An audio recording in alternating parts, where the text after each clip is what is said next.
G'day fellas and welcome back to the Charleston Tech Dynasty. This is the off season for season 6. There's a lot of stuff we have to work out in this episode going forward. We have 3 potential quarterbacks that we could choose between. We have to figure out what we're going to do at running back because I want some speed there. I'm so frustrated with Javon Thompson. And then defensively as well, we have to work out what we're going to do there. But to start off, players leaving. We're going to have 2 freshmen leaving. Wow. You're going to UConn? Why do you have to? Ron Wright is leaving. We have Grant Alvarez, Colby Bush, Brian Jenkins is leaving, Willie Ward. I mean, we lose a lot of really good players, but we have to look to the future, fellas. This next team has to be good enough to make a natty. Fun fact, we've never had anybody transfer to our school before. And it's not going to change in season 6. Apparently we had nobody drafted, but that's not going to happen. Brian Jenkins deserves to be in the NFL, so we're probably going to put him in the next draft class. So let's find out what we can go and do in recruiting. We have 15,000 points to allocate, and I'm pretty sure there's some good people left on the board. Carnell Bell, Jason Adams. I think the most important 2 people are obviously going to be Jason Adams and the wide receiver. I'm pretty sure Carnell Bell is already in the bag. So let's go ahead and put 14,995 points into Jason Adams, the tight end. We already have a great tight end in Kaplan, but it's about to get a bit better. Hey, there we go. We got them both. We signed a top 5 class. Last year we came off signing the number 1 class. Back it up the next season with top 5. Let's go get a little bit of a recap.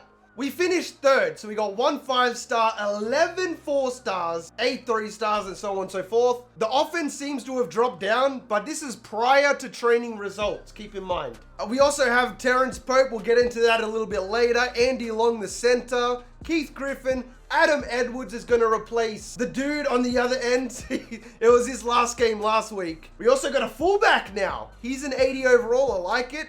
Clifton Miller, middle linebacker, and Ronald McIntosh. Look at this dude, bro. 6'5", 216. Yo, and keep in mind, he was the number 3 ranked guy in the entire class. I'll prove it to you. Look at this. Terrence Pope, mate. Decides to go with us over Bama and Ohio State. Runs a 4.66, so not very fast. But again, he can truck, stiff arm, 88 throw power. This guy is a freak. Now, this is where things are gonna get interesting. Position changes. Jeremy Richards is the best player on the team, and the second best player on the team is Marcus Elliott. Terrence Pope is an 80 at quarterback. He can play running back, but he's not very fast, so I don't want him there. And he can't play anything else. That is it, quarterback or running back. We have to put him a quarterback. Keith Young, the JUCO sophomore. He's only a 69 overall, and I guess he's a cornerback for now. Javon Thompson is a 75 at receiver. I was thinking about it. Our receivers are actually kind of clean. We have David Ross, Keith Griffin, Carnell Bell, Bobby Watkins. I mean, everybody is kind of trash,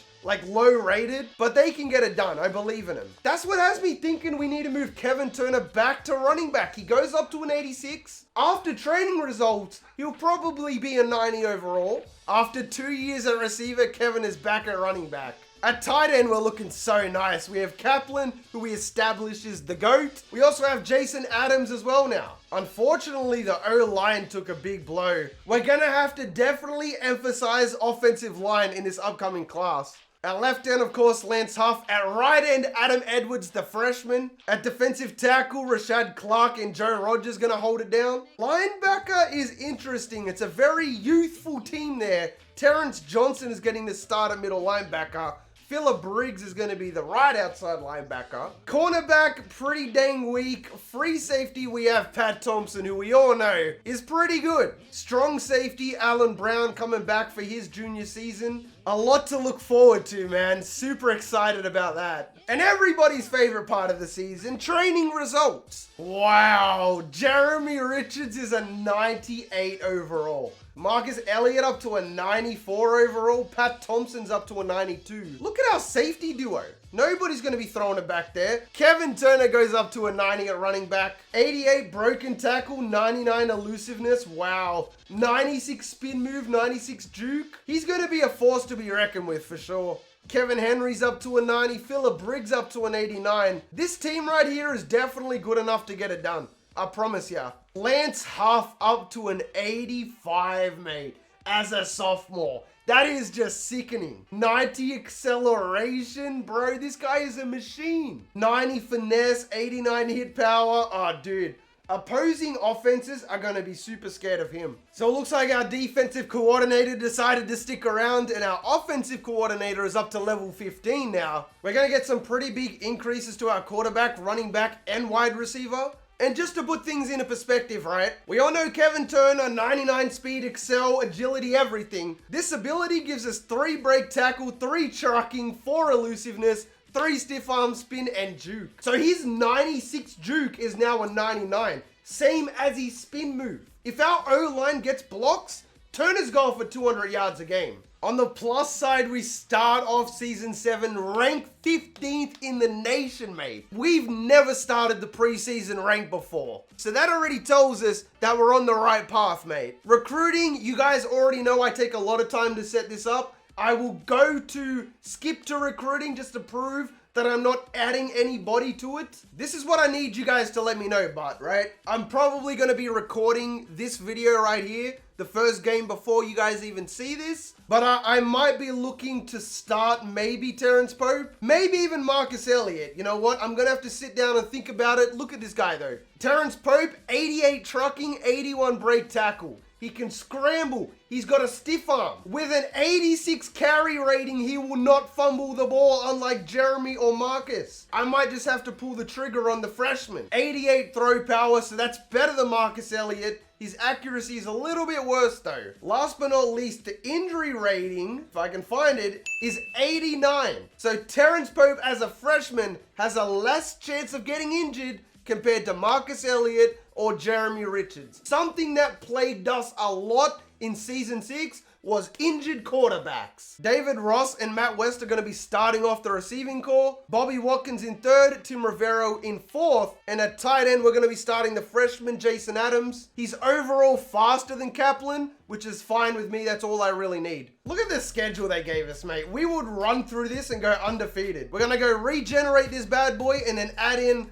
a lot of hard teams along the way. So after changing around the 6 easiest games, keep in mind this is the Prestige Dynasty. If you don't know the rules, go look at episode 1. But just a short recap, we have to replace our level of prestige on the schedule with hard teams. So our easiest 6 games get replaced with the hardest games. As always, we're going to start off this season against Bama at AT&T Stadium. Then we travel to Florida State to take on the team that we lost to that cost us our national championship. We then have Texas at home. We go to Penn State to play them. They're ranked 3. We take on rank 18 Army, Texas A&M, Miami, Notre Dame, TCU, LSU, and last but not least, we'll go travel to California. In fact, hold on. Can I put Ohio State on here? That's really odd. It doesn't look like I can put Ohio State on the schedule this year.